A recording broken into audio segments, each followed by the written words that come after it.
ஒரு அழகான காட்டில் காகங்கள் வாழ்ந்து வந்தன. அந்தக் கூட்டத்தில் காகம் ஒன்று மரக்கிளையில் உள்ள தனது கூட்டில் 3 முட்டைகளை இட்டு அடகு காத்து வந்தது.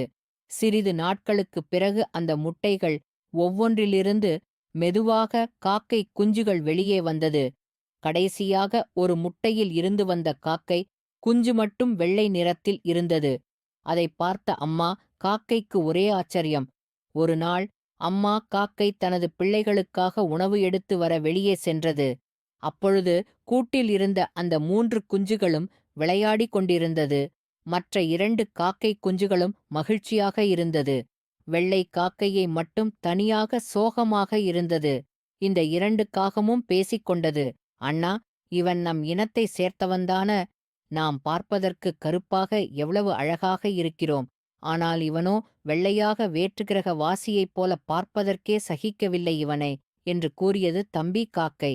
அந்த 3 காக்கைகளும் வளர்ந்து பெரிய காக்கைகளானது. கருப்பு காகங்கள் 2ம் அந்த காக்கை கூட்டத்தில் சேர்ந்து மகிழ்ச்சியாக சுற்றித் திரிந்தது. ஆனால் இந்த வெள்ளை காக்கையை மட்டும் எந்த காக்கை கூட்டமும் சேர்த்துக் கொள்ளவில்லை. ஒரு நாள் வெள்ளை காகம் பக்கத்தில் இருக்கும் ஒரு கிராமத்திற்கு தனியாக சென்றது. அந்த கிராமத்தில் தனியாக ஒரு வீடு இருந்தது.